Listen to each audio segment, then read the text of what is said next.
Donald Trump is in trouble. And it's not just because of the Epstein files. It's because of what is happening to his party right now, because he has not fulfilled his presidential promises and he's pissing a lot of people off.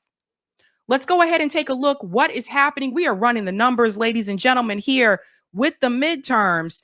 They are already seeing trouble in Texas. This morning, there are Republicans across the country who are nervous. Florida Governor Ron DeSantis put this on Twitter. He said special elections are quirky and not necessarily projectable, a general election. That said, a swing of this magnitude is not something that can be dismissed. Republicans should be clear-eyed about the political environment heading into the midterm. What is he talking about? What has him and other Republicans so worried? CNN chief data analyst Harry Enton is here. And this is all about a special election for a Texas state Senate seat around Fort Worth. That's exactly right. Texas 9, because what happened in Texas 9, it didn't just swing to the left. It took a rocket ship to the left. My goodness gracious, the Texas 9 Senate district election marches. This was a district that Donald Trump won by 17 points in 2024. The Democratic candidate in the special election on Saturday, won it by 14 points. That's an over 30-point shift to the left.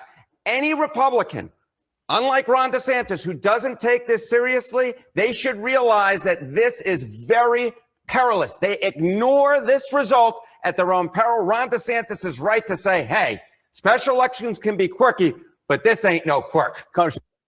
No, it's not a quirk. And I know this guy always gets so excited when he does this. You can tell this is somebody that really loves their job. But the point that he is making here, that area of Texas is usually not swinging that way. I have friends that live in Texas as well, that live in like that North Texas area. I also know people that live in like Houston and Austin, and these are completely different places. Houston, definitely a lot more blue. Austin, definitely blue. But that area of Texas, the northern Texas area, tends not to go so far that way. You can see the numbers right there. So you're already starting to see a shift in this district that Donald Trump won by plus 17 points, now going over to the Democrats by plus 14 points. And there's no doubt in my mind that a lot of this is basic economics, right? People seeing that their economic needs are not being met. Let's continue on. And the ICE stuff too. I think that's also some of the things that's pissing people off. But people in Texas, I think, are not unused to that because Governor Abbott, you know how he is on that train as well. Pete Sessions from Texas basically told me, he said, no Democrat should ever win in North Texas like this. Although he also said, there was an ice storm, 31 points. That's not an ice storm. No, that ain't no ice storm. If you ignore this, you're going to ice yourself out of a majority come the midterm. All right. When we look at these special elections, and this is something you and I talk about a lot and look at very closely in between the federal elections, what can they tell us? Okay. So, you see this 31-point shift to the left, right? If this were just one election, that would be one thing. But it's the slew of special elections that together paint a picture, and it's a picture that Democrats should love and a picture that Republicans should be really worried about. Because what are we talking about here? Okay, the average 2025, 26 special election, Democrats are doing, get this, 12 points better.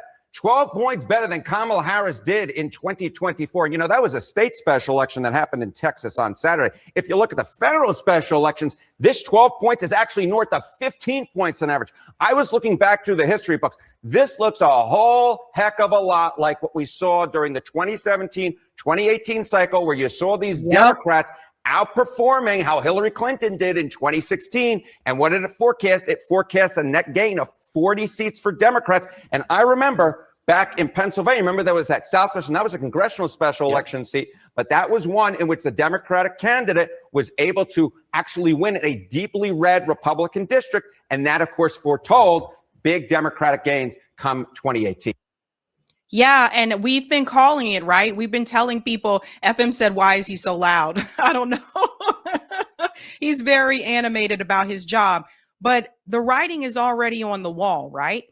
Guys, do you realize we have not had a president? It's been 10 years now, about 10th year. We haven't had a president that has had a consecutive term in 10 years. Donald Trump won in 2016.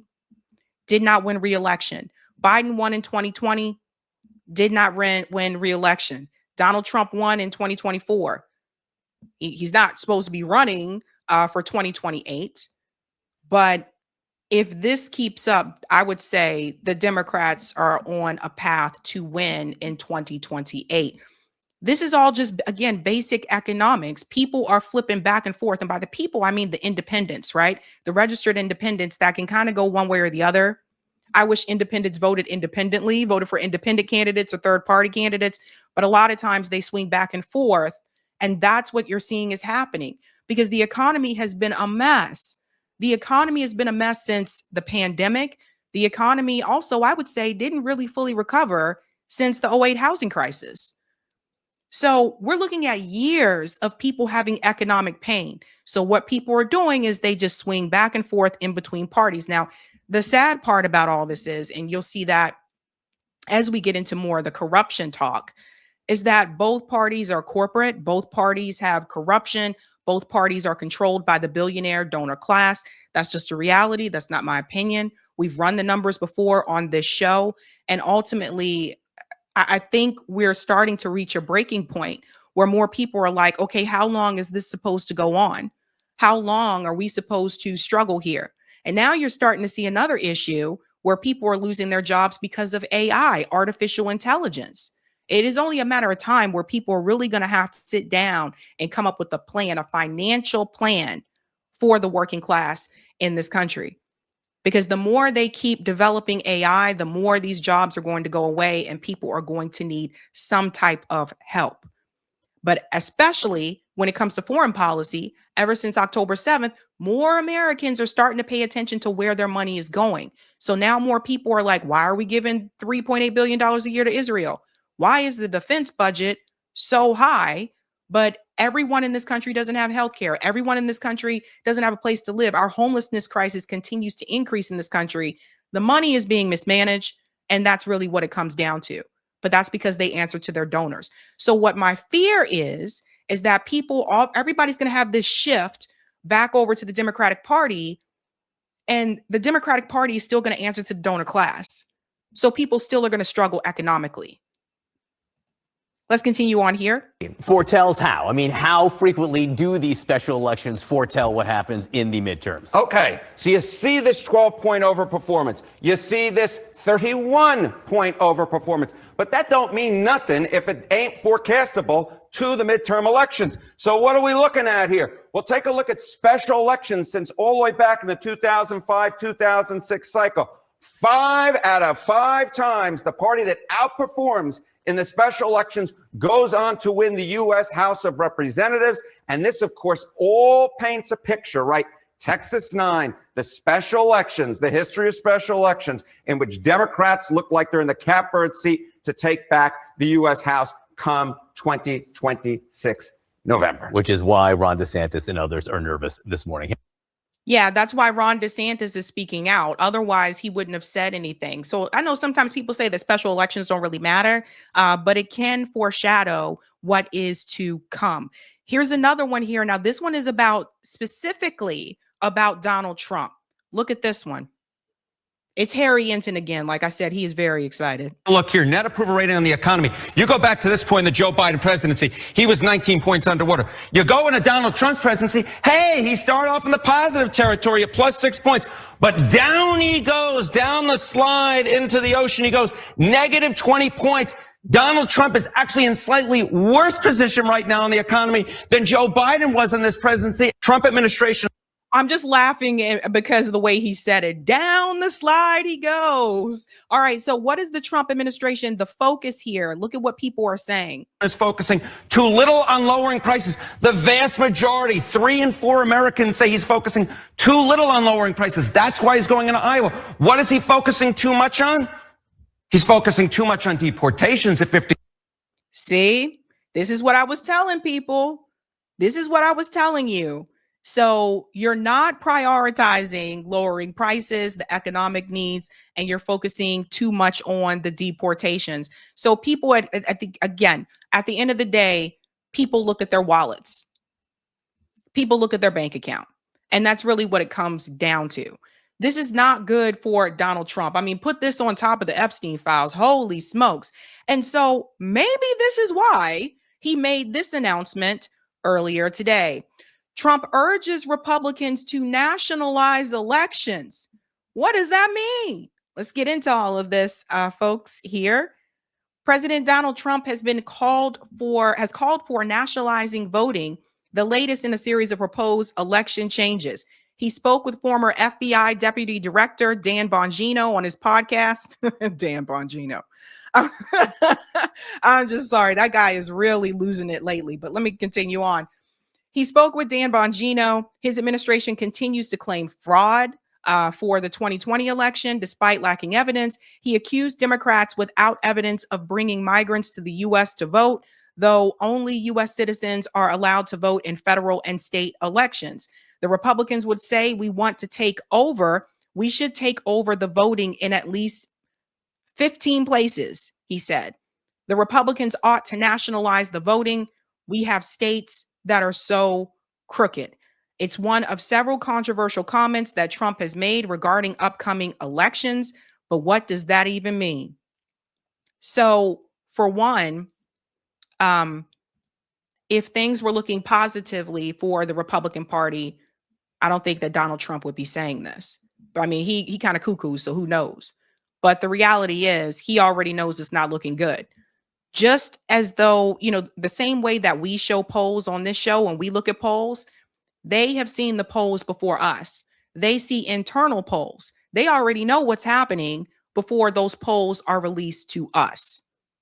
So let's go on a little bit more here. What does it mean to nationalize an election? The U.S. election system is decentralized. There are more than 10,000 election jurisdictions in the U.S., including counties and townships, and each state has its own election official and set of rules. The election clause of the U.S. Constitution states that times, places, and manner of holding elections for senators and representatives shall be prescribed in each state by the legislature thereof, though Congress may make or alter regulations. The president is elected through a state elector system. And while the number of electors is set, the way those electors are chosen is largely up to the state and political party. If you nationalize voting, this would be a departure from this, though Trump did not go into specifics on the podcast. When asked to elaborate, White House spokesman Abigail Jackson said, Trump cares deeply about the safety and security of our elections. That's why he's urged Congress to pass the SAVE Act and other legislative proposals that would establish a uniform standard of photo ID for voting, prohibit no excuse mail-in voting, and end the practice of ballot harvesting. So now we're starting to see, again, I would say this is an act of desperation, right? Because here's the thing. We don't have real democracy in this country. We don't have real democracy when candidates are kicked off the ballot.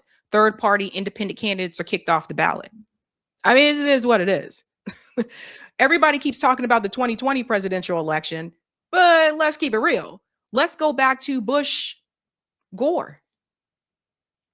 People are acting like this is a new thing. It's not a new thing. The way it basically works is whoever the elites, the ruling class wants in, that's who gets in. 99.9% of the time. Okay? So the elites obviously saw that Donald Trump would be good for them. But then also, we went through all of this last year during the 2024 presidential election. Kamala Harris was not a strong candidate. And I warned people about this early on. I saw her in person in 2020. I saw Kamala Harris speak in person right in New Hampshire.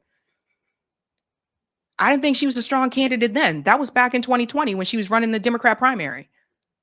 Kamala Harris wasn't a strong candidate. She wouldn't distance herself from Joe Biden. That was a big, big mistake. And we cannot forget the foreign policy decisions, right? Like the Israel-Gaza issue is a big issue, especially for younger voters. And it was a bad, bad, bad decision for her to say she would not withhold weapons to Israel. So what ended up happening is some of the people who voted for Biden in 2020 did not come out to vote for Kamala in 2024. For that reason alone, I know because I talked to people on the ground. The other thing that happened is some people said they were going to take their chances with Donald Trump because the genocide started under Biden and Kamala. So that's how you get here. But what you are seeing now, it does not look good for Donald Trump or for the Republican Party.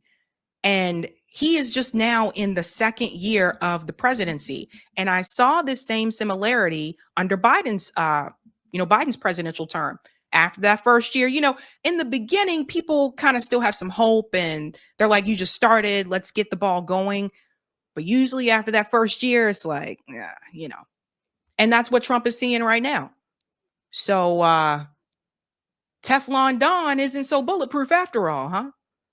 He's starting to see that people can turn on him too. Because the reality is people say, well, what about 2020? Yeah, had it not been for the pandemic, Donald Trump would have run re-election. I've said this multiple times. So the economy is a big issue and you can't forget about that. Now, people are wondering, is he actually going to be able to nationalize voting? I don't know. Donald Trump has friends in low places. He has a lot of corrupt friends out there. I feel like if he wants to try to get something done, he might be able to do that, don't you? I don't see anybody stopping him.